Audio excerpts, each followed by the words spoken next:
continuar con más información, decíamos hace unos instantes antes de irnos a corte que está con nosotros, tenemos el honor de tener con nosotros a la artista plástica Magali Lara y con ella conversaremos sobre un ciclo de entrevistas, un ciclo de conversatorios que se realiza con diversos creadores, es decir, con diversos colegas, con la intención de trazar un recorrido por su obra y entender los detonantes de los procesos artísticos, que componen la escena contemporánea. Todo esto a propósito de la muestra del verbo estar, que se presenta en el Museo Universitario del Chopo, esto desde luego allá por el rumbo de Insurgentes y la colonia Santa María. Maestra, qué gusto recibirla. ¿Cómo está? Muy bien, muchas gracias. Y pues supongo yo que usted muy satisfecha con la respuesta que ha tenido esta exposición en un recinto extraordinario, ¿no? Sí, estoy muy contenta, cómo no, claro que sí. Es una retrospectiva, vamos a entenderlo así, es un recorrido por la obra desde Tijeras hasta hoy. ¿Cómo entender esta muestra? Bueno, de cierta manera es una retrospectiva, pero yo pensaría más que una revisión, porque no es exhaustiva, no está queriendo abarcar todo lo que yo he producido. Yo tengo otro tipo de trabajo en diferentes materiales, tengo animaciones, tengo textiles, cerámica.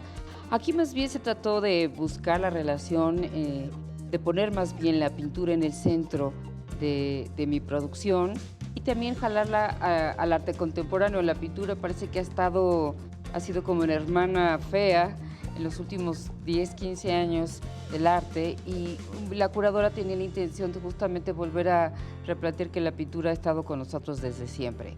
Entonces sí, esta es una revisión a partir de los procesos de dibujo que yo tengo, de gráfica, de libros de artista y alrededor justamente o en comparación con la pintura. ¿Quién estuvo a cargo de la curaduría, maestra? Cecilia Delgado Macé. ¿Y es ella o es usted quien elige las piezas para esta exposición? Es ella.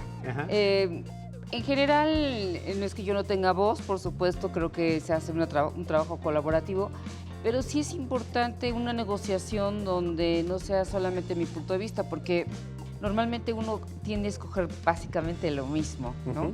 Y aquí justamente, que ella sea la curadora, se trata de fortalecer ciertas partes, digamos, para que sea ella se vea, por eso es una revisión, se vea el trabajo desde una perspectiva un poquito diferente. Para quienes no conocen su trabajo, maestra, ¿qué van a conocer en esta exposición? Y para quienes son, no solo conocedores, sino seguidores y gustan de su obra, ¿qué van a redescubrir o quizás qué van a cachar por primera vez? Bueno, la idea es justamente que hay una enorme variedad de dibujos. Son dibujos del 77 hasta ahora, o sea, sí son unos años, ¿no? Son 40 años. Y creo que lo que para mí es interesante es ver que los temas siguen siendo los mismos, pero las soluciones técnicas no necesariamente. A veces son más abstractas, a veces son más figurativas, pero creo que el conjunto lo que da es justamente esta manera como, ya sabes, cíclica de que las cosas aparecen y desaparecen.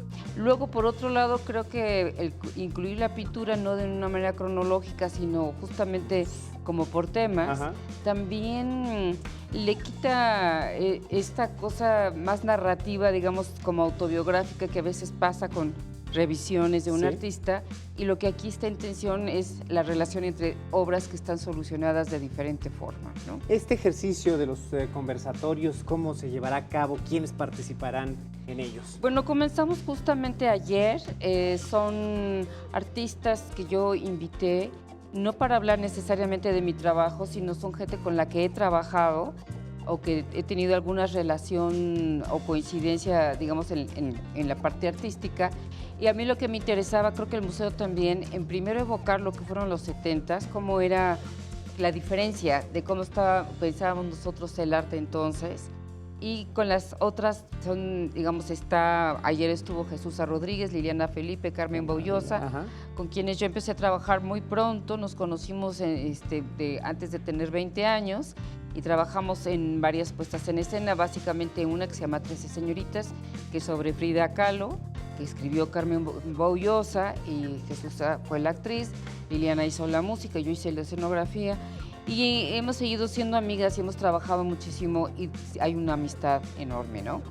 El próximo invitado es José María Espinaza. José María es un amigo de toda la vida es poeta, es editor, y me interesa mucho porque para nuestra generación la poesía era muy importante, todo el lenguaje poético, y él ahorita está dirigiendo el Museo de la Ciudad, ha sido editor de varias revistas, digamos, en este tiempo que eran como juveniles, ¿sí?, o de la jornada semanal.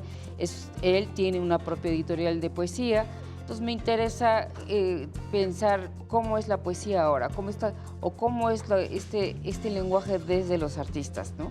Ahora creo que los artistas están más cercanos al ensayo, por así decirlo, pero en mi época era el lenguaje poético.